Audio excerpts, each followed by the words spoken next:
everyone, back again. Hope you're all doing well and hope you are enjoying our little bit of reading once a day. I am with you from another different part of the house today. Thought I'd change it up, give you a bit of a change of scenery. We are at the end of chapter 7, is what we read up to yesterday. So we're at the point where Jeff and... what's her name? Carla. Jeff and Carla were having their kind of meeting and speaking about what Jeff might be able to do in order to kind of get to know Bradley a little bit more. And I sent you away with a little bit of work asking to think about their relationships and what they might be able to do to one another to help kind of become better friends, I guess. I was going to read both chapter 8 and chapter 9 today, but in hindsight, chapter 8 is a little bit longer than the ones we've been reading in the past few days. So I'm just going to stick with one chapter for today. And then today, what I'm going to ask you to do is there'll be 5 questions on our home learning timetable. And I would like you to answer those, just comprehension style retrieval questions. I won't explain them now because they won't make much sense, but I will just briefly read them out at the end once I've finished reading. Okay, so we are just at the point where Jeff has told the lady Carla that he accidentally went to the girls' bathroom at the end of their conversation because she assured him that he could tell her anything. Okay, so chapter 8, page 31 we're at the moment. Mrs. Ebel was teaching geography. Everybody in the class had a map of the United States on his or her desk. Bradley's map was different from all the others. California was above Wisconsin. Florida stuck out of Texas. He picked up his pair of scissors and carefully cut out Tennessee. He was a good cutter. The edge of his scissors never left the black line. He wondered what was happening to Jeff. He knew he was at the counselor's office. He imagined she was doing all kinds of horrible things to him. He had tried to tell Jeff at recess not to go and see her. He taped Tennessee to Washington. He was a very messy taper. His piece of tape twisted and stuck to itself. He looked up as Jeff entered the room and watched him hang the hall pass on the hook behind Mrs. Ebel's desk. Then he looked away as Jeff headed for the seat next to him.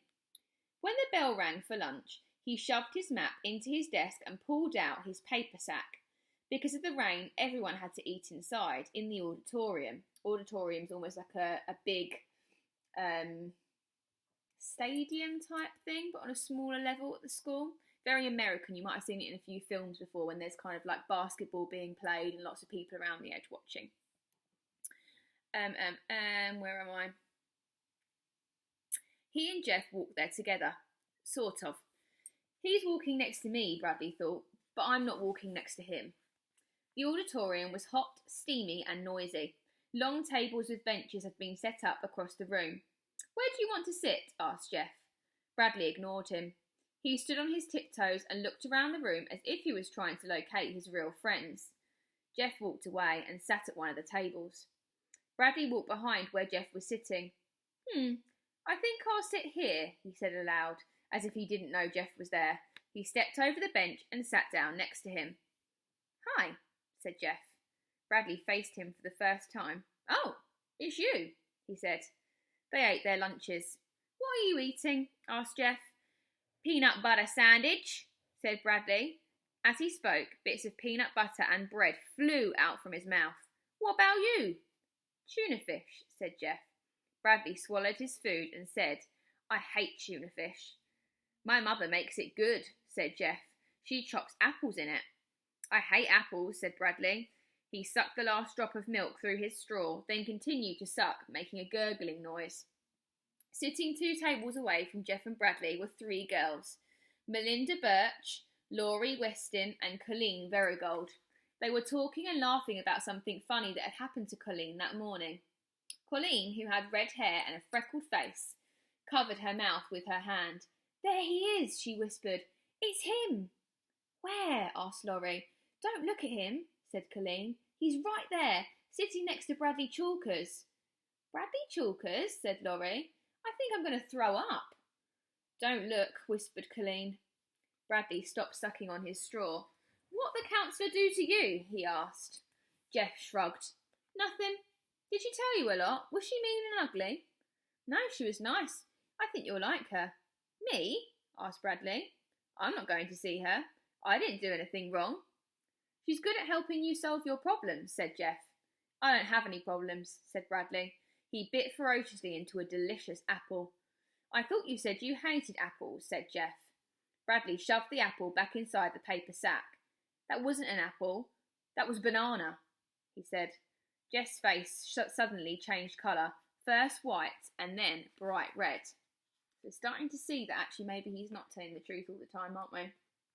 Oh, I think he sees you, said Melinda. Laurie laughed. Colleen blushed. Come on, said Laurie, let's go talk to him. She stood up. Laurie Weston was a short, skinny girl with long, straight black hair. Melinda got up from the table too. She was nearly twice the size of Laurie. She had short brown hair. No, don't go, pleaded Colleen. What's the matter? Asked Bradley. Nothing, said Jeff.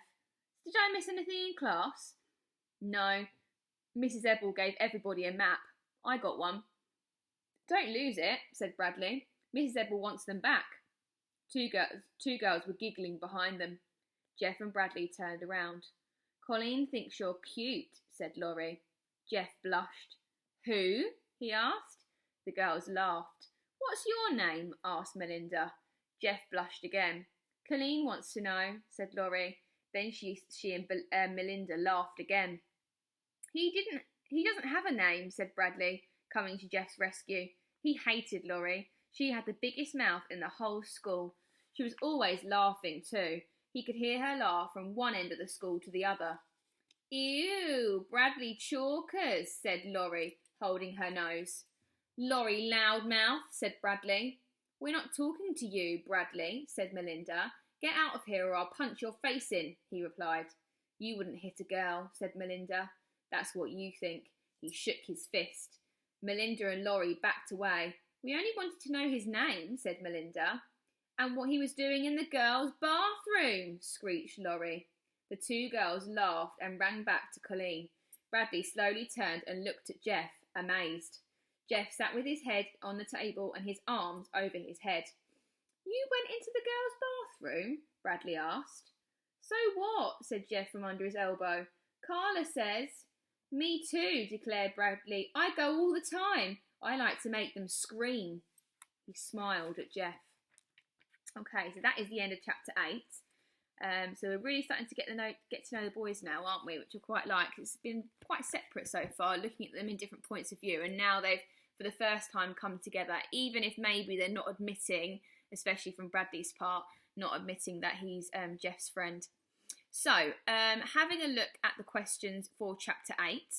They are retrieval questions, so you are likely to have to go back and have a little listen to what I've read again in order to get these answers. So if I were you, I'd have a look at each question, have a little scroll through the video and find where that piece of information is in the book, and then jot down the answer before you move on to the next one. So question number 1 is, where is California above on the map? So you're going to have a look at the part where we're talking about Bradley cutting up the map.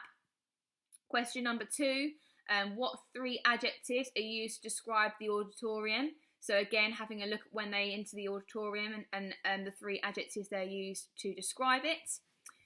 Question number 3, peanut butter sandwich, said Bradley. Why has the author spelt it in this way? So obviously you'll see how it's spelt when you see it on the daily timetable. And have a little read around that paragraph to maybe understand why he said it like that and hasn't just pronounced it peanut butter sandwich. Number 4, what is the name of the girl who Jeff saw when he mistakenly entered the girls' bathroom? So you might remember that one, or you might have to have a little flick, I'm saying a flick, and move to the end of the video to get some of the girls' names. There are 3 names, we just need 1 of them. And question number 5 is, why does Bradley also like going into the girls' bathroom? Okay, so like I say, just take a little look through, maybe just listen again, lucky you, listening to me again, to find the answers to those questions. So yeah, like always, at the end of a video, I never really know what to say, apart from that I hope you're all doing well. we are trying to keep you busy doing lots of work, but in the same way, don't want to give you too much. It's just literally a case of lots and lots of little things just to keep you occupied. And we are in the process at the moment of just coming up with some nice fun activities, some ideas, arts and crafts, fun things to do over the Easter holidays.